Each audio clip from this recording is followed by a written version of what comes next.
Hello Libra, welcome to the Plaid Sheep Oracle. Your reading, you are making a statement, Libra.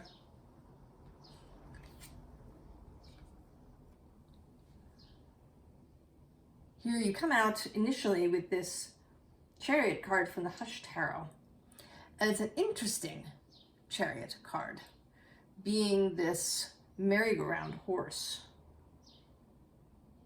who is attached to the ground.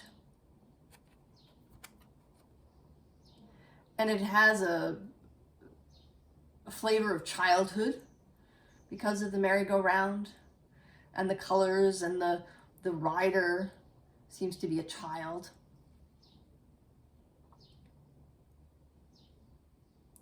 And then the second card that wanted to come out from my Elisabeth on Earth deck is this No More Games card. Oh, Libra. You know, you have, I think, in some people's minds at least, a reputation for softness. Yes? Libra, the diplomat. Libra, the lover of harmony and beauty. Libra, the relationship card.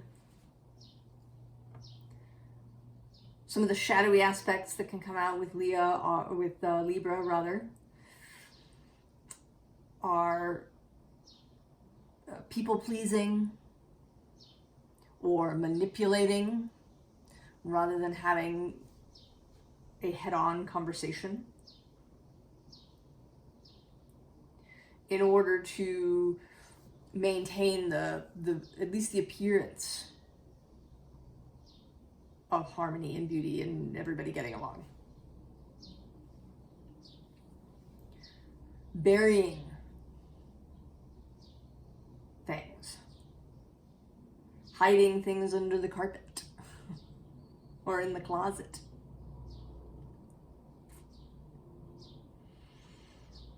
But Libra, you are cardinal air. Your tarot associations are Justice and the Queen of Swords, neither of whom are soft figures. Justice is a vast concept, nuanced. And the Queen of Swords is discernment, a willingness to remove anything that is not in integrity. And you are Venus. She is your dispositor.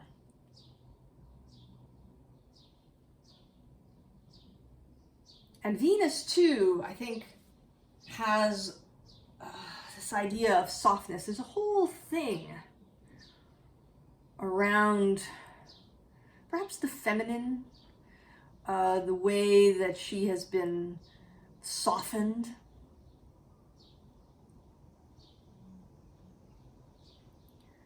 But the feminine is also chaos. And all of the bodily stuff, sweat and tears and blood.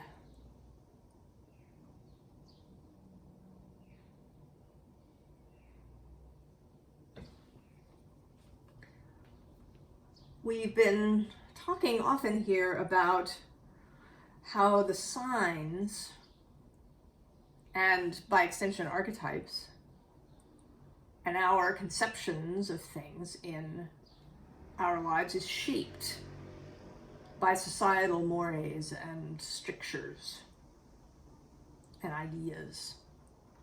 Which philosophy is on the rise?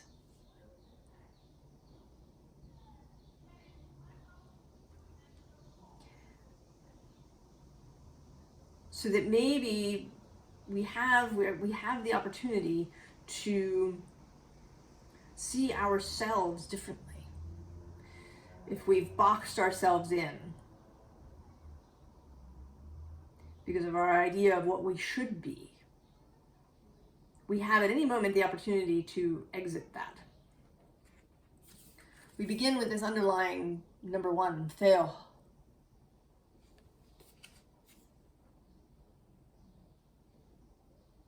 It's wealth. Originally a symbol for livestock, for cattle. As a symbol of wealth, as a precursor to money.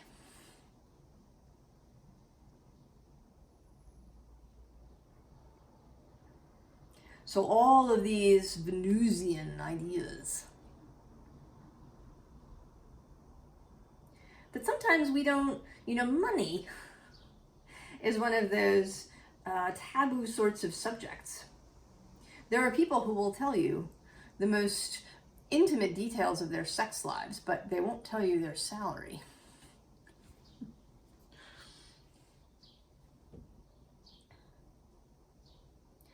Not for polite conversation.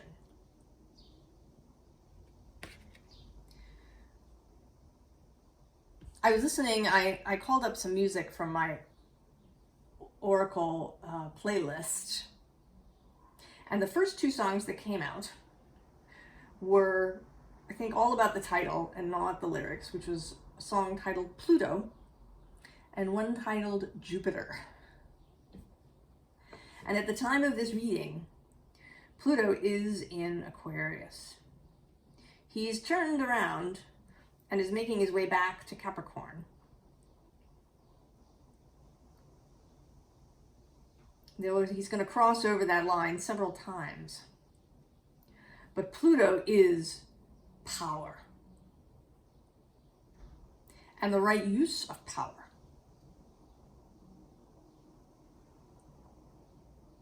Often what we name power is really not, is brute force or manipulation. Or the use of fear. Rather than genuine power. And because of this, many of us, particularly women, I think, have shied away. Right? Power is something dangerous. It's something we don't want to have because it causes misery. It hurts people. But that is a misuse. And now Pluto, starting really next year, is going to spend 20 years trining Libra. And that is a easy flow of energy. I think that you are going to find, Libra, that you become much more comfortable with power and wielding power. And then Jupiter is in Taurus, which is Libra's other home. I'm sorry, Venus's other home, not Libra's other home, Venus's other home. Oh, Mercury. Another 10 days and he's out of his shadow. So there's this connection to you of power and expansion. And expansion, particularly in the earthly realm. I think that Libra can have a tendency to asceticism.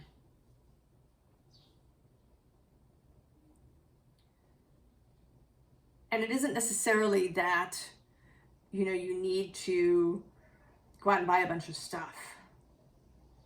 But to create an easier, more harmonious relationship with earthly things. So then we have heartache.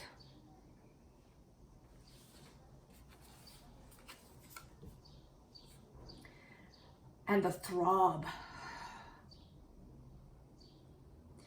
This is This is not a quiet sort of heartache. This is an on your knees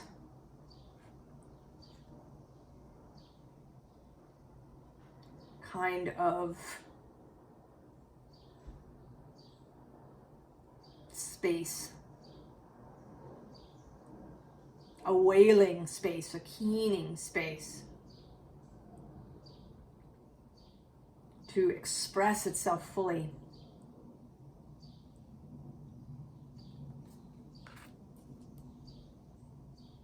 And maybe you have been there, knowingly or unknowingly.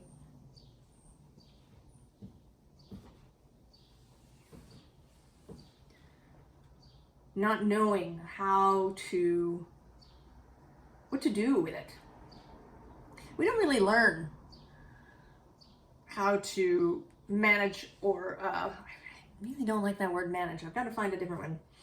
How to be in relationship with our emotions.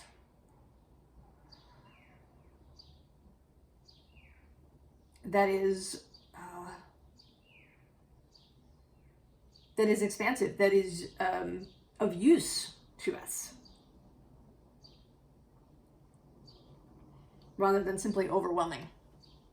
We don't learn generally how to regulate ourselves very well. How to be in relationship with deep or very strong emotions.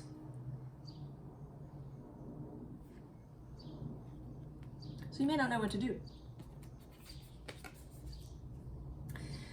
But then we get this animal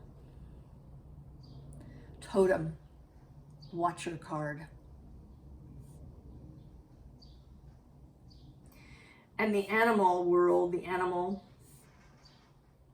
your animal spirit. And I think we do all have one. That part of our fellowship in the non-physical, invisible world is an animal archetype, an animal deva spirit. Part of whose mission in the fellowship is to give us that connection to our animal self that we've lost through civilization.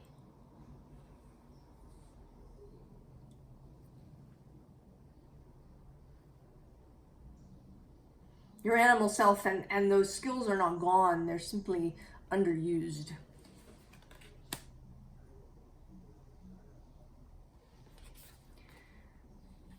And then Hod unseeing the hood.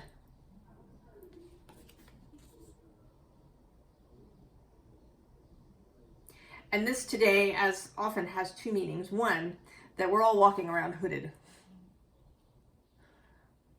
Because of whatever we learned as children. Whatever we learned was real is what we can see.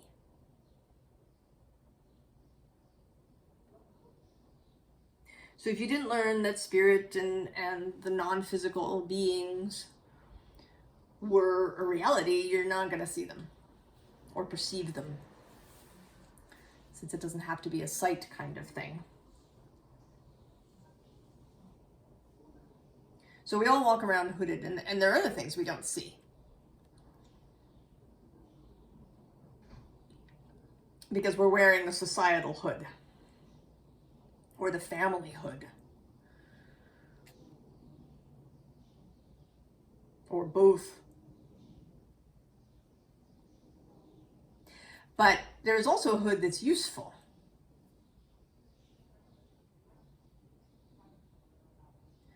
A hood that one can don in order to block out all of the incoming information. There's so much incoming. So many opinions and ideas and thoughts and messages and advertisement and on and on and on. choosing to block that out in order to access your own inner knowing and to access that animal self that does not care about society's or family ideas.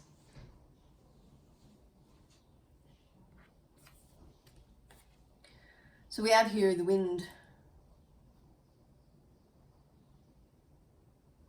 And this is your strength, Libra.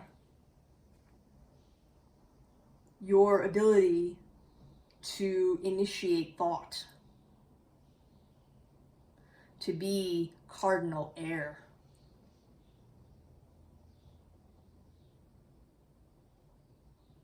To discern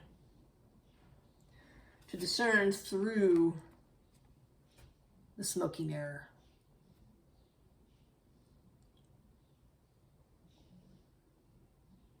To blow away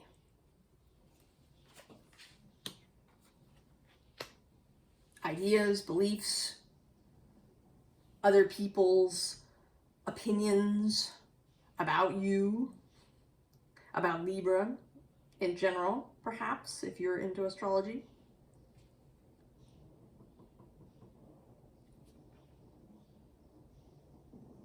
And I should stress that while we are here with this astrological concept,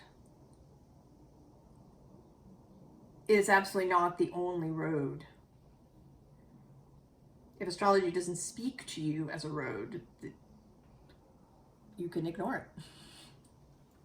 Find your own road.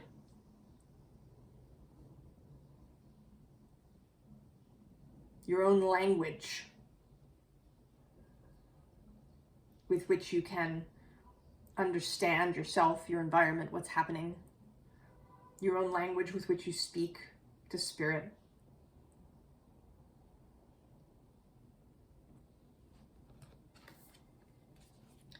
And that's the wisdom.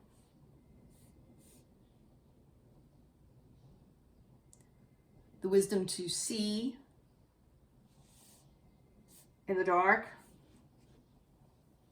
to be able to look at different options and know what is and is not for you. In the Good Tarot, the Queen of Air, the Queen of Swords, has an owl, and she is also Athena's totem.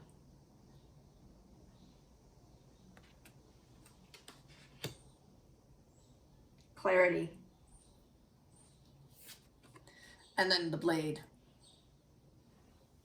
Sometimes this comes through for me as a portal, but today it is definitively the blade.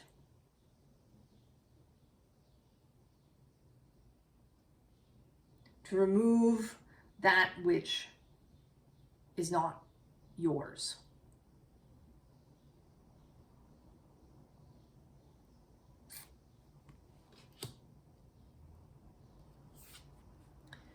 And then Pachamama. The earth herself, Venus, showing up.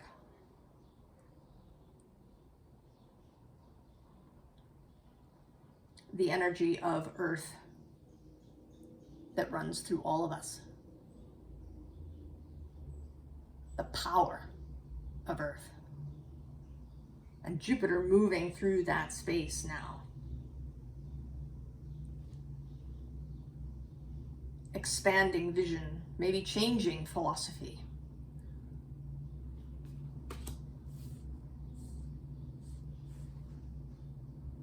Interestingly, the Surrealist Tarot came out for you. And we start with this Two of Wands. And it feels to me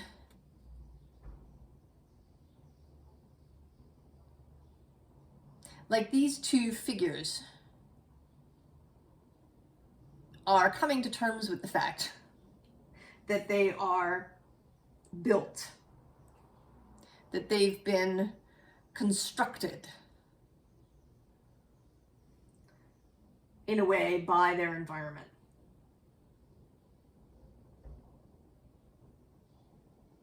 We all are kind of built, or part of our building as we go is society and our family of origin, and all of the traditions and mores and rules and philosophies of those places play a part in our creation, in our growth. And then at some point, we break out of that.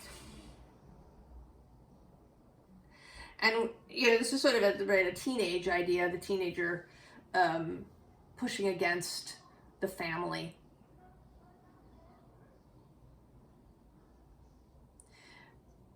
But I think that in many ways, we don't really do it. We don't, when we're a teenager, we may push against the family, but then we just land somewhere else, right? In our peer group, on social media now. So maybe we break our family's rules, but we adhere very closely to somebody else's, because we don't want to be alone. So I think our individuation is incomplete.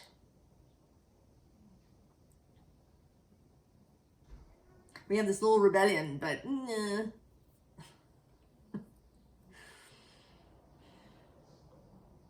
It's not really real.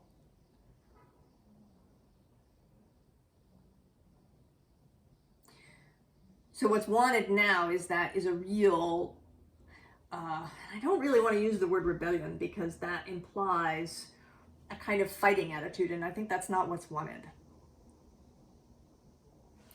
This person, this no more games person, isn't going to have a fight. She is just moving on. She sees this giant hole in front of her now, where maybe she didn't see it before, and she's just going to go around it. Unconcerned. And so what we have here, 2 10s come out. This 10 of Wands, this giant weight that many of us carry around.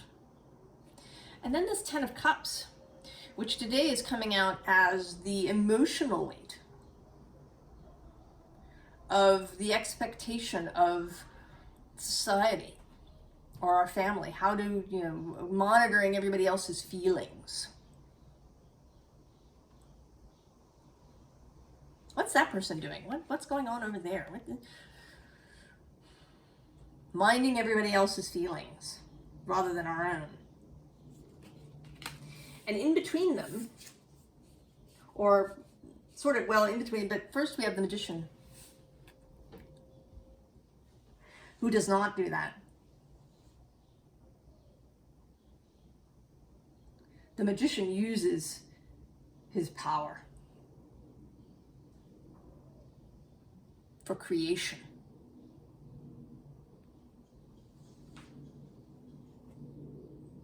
And for being in relationship with the all that is, and with his own soul.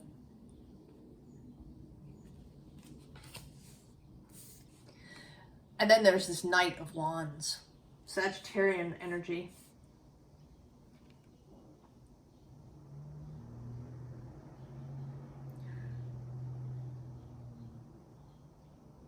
Breaking out of this stone, rising from what might feel like a prone position in your life.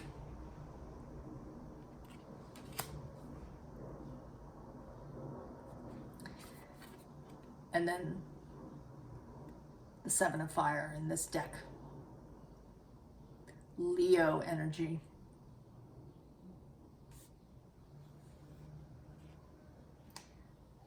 Leo is sextile Libra, and Mars is passing through there now. So in the moment, you've got Pluto trining you and Mars sextiling. power and the ability to move forward with creativity and joy and wonder.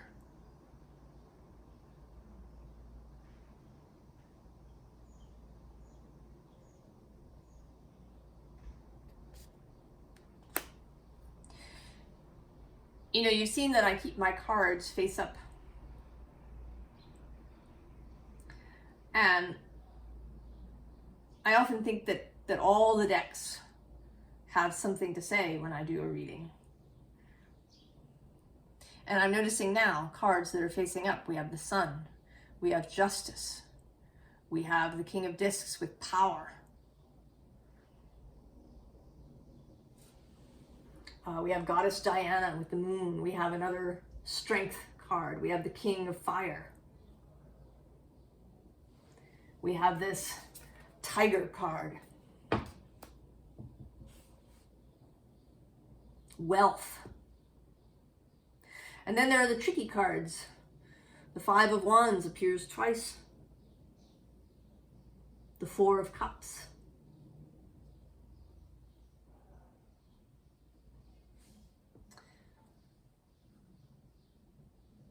So there is perhaps an underlying feeling that there may be difficulties.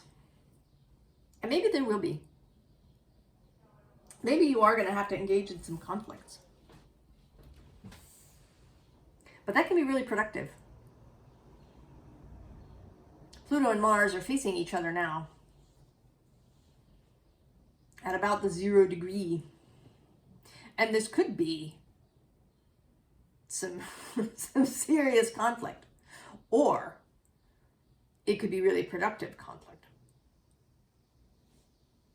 about the creative use of power and transformation.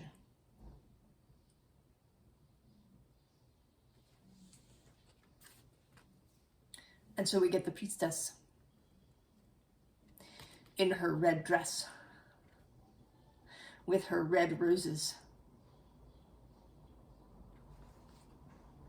And a little tiny frog who's been coming up.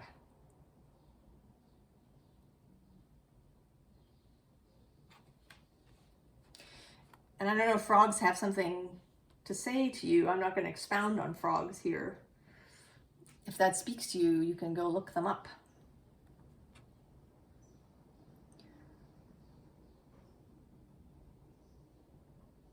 But she is a sturdy, powerful figure.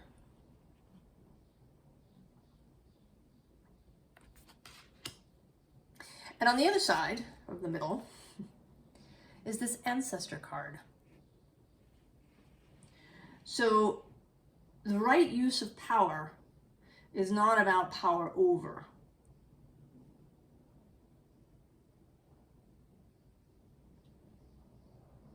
It leads to beauty and growth and harmony, genuine harmony, as opposed to a fake sort of harmony. And these two surround this 8 of Fire communal image.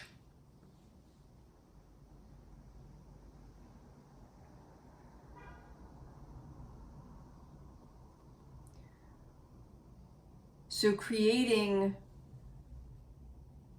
a family environment, wherever you are, it could be in your job, in your house, in your friendship group.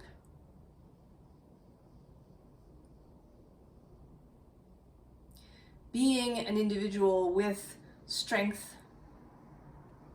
as well as kindness and compassion, who doesn't sweep things under the rug or tell lies in order to keep the peace.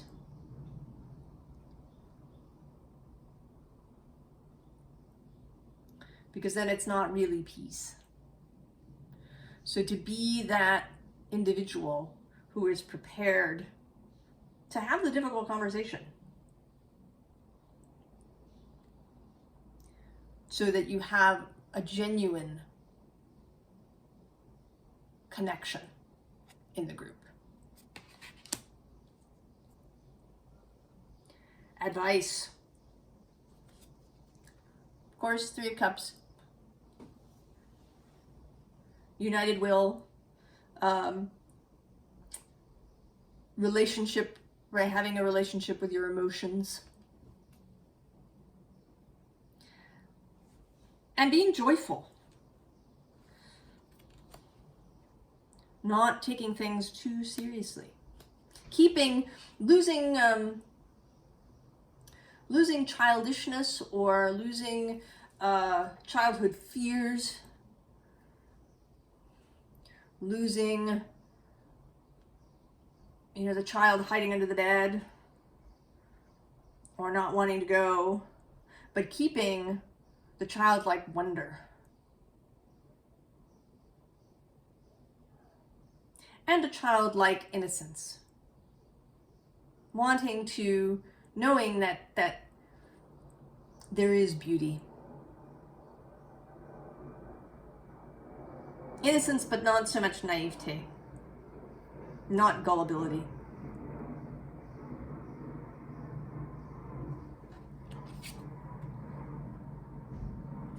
And then the Two of Cups. Love yourself. Love yourself through it. Through this time on your knees. Through the time of rising. Perhaps through the time of isolation under your hood. Through the times of conflict.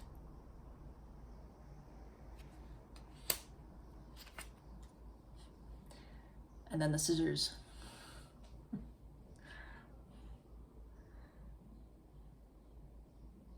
Now, this idea of cutting, I think that it really is this metaphor, but in terms of cords, people talk about cord cutting, and that isn't really what I'm talking about here. This is making choices.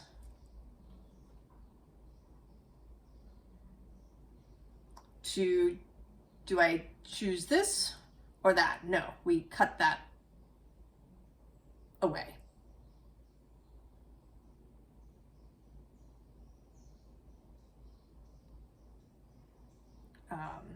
If you had a whole series of, pieces of paper that had one thing on one side, one thing on another, and you would cut away and keep what you wanted to keep.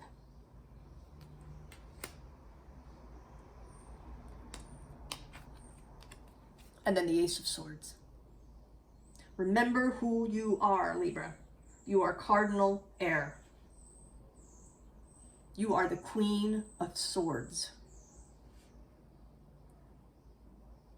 And Venus. And the spirit of justice.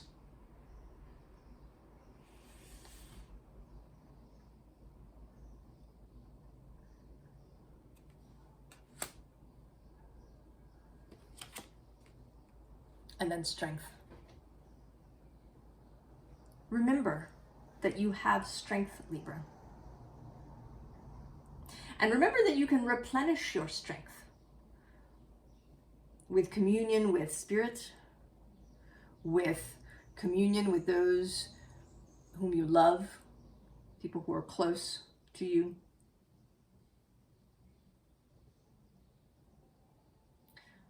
With the earth herself, with creativity, with play. However it is that you nourish yourself, Libra. Keep that up.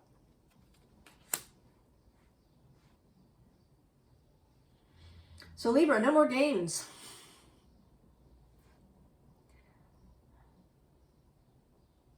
Time to learn the ways of power. And expression.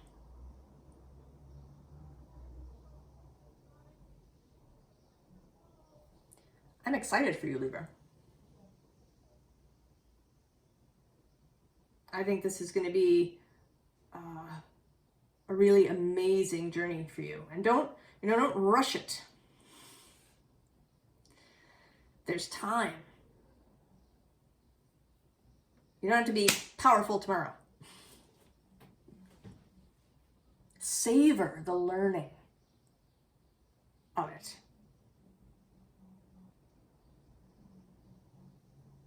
I wish you all the very best, Libra, and I'll see you next time. So long.